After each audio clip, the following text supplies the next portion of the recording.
Assalamualaikum, perkenalkan saya Nazwa Ifan Ramadhani dari NPM 23031010100245. Nah, di sini saya akan menjelaskan apa sih itu RPPLH.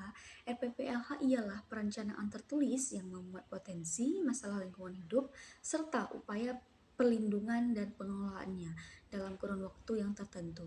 Nah, RPLH ini merupakan instrumen hukum dalam bidang perencanaan pengelolaan lingkungan hidup yang diatur dalam pasal 9, 10, dan pasal 11 Undang-Undang Nomor 32 Tahun 2009, yaitu tentang perlindungan dan pengelolaan lingkungan hidup. Selanjutnya, pengendalian pencemaran dan kerusakan lingkungan hidup ialah upaya untuk mencegah, menanggulangi, dan memulihkan pencemaran atau kerusakan lingkungan hidup, yaitu dengan cara tidak membuang sampah sembarangan, dan menanam pohon kembali setelah ditebang, dan juga menggunakan bahan-bahan yang ramah lingkungan.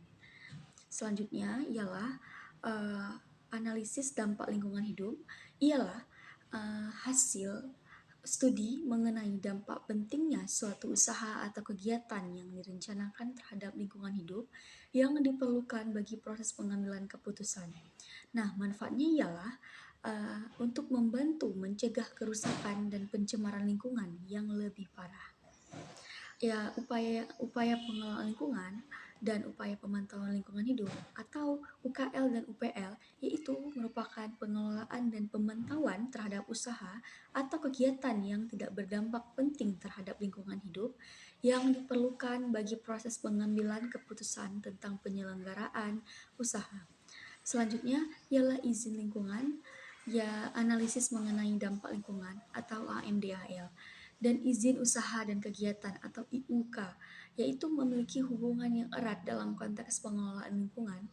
Izin lingkungan ini seringkali diperlukan sebelum sesuatu proyek atau kegiatan dilaksanakan untuk memastikan bahwa dampak lingkungan setelah dinilai secara menyeluruh melalui proses AMDAL.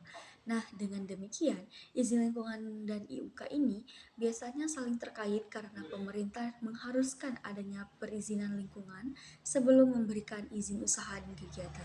Nah, proses AMDAL ini sangat-sangat berperan penting dalam memberikan data dan informasi bagi pihak berwenang dalam menentukan kelulusan izin lingkungan dan IUK. Selanjutnya, analisis risiko lingkungan. Nah, ialah proses mengevaluasi potensi dampak negatif yang mungkin terjadi pada lingkungan alam akibat kegiatan manusia, proyek atau aktivitas-aktivitas tertentu. Nah, langkah-langkah dalam menganalisis risikonya ialah identifikasi bahaya potensial, penilaian kemungkinan dan tingkat dampak dari bahaya tersebut, serta pembangunan strategi untuk mengelola atau mengurangi risikonya. Nah, selanjutnya nih, yang terakhir ialah audit lingkungan hidup.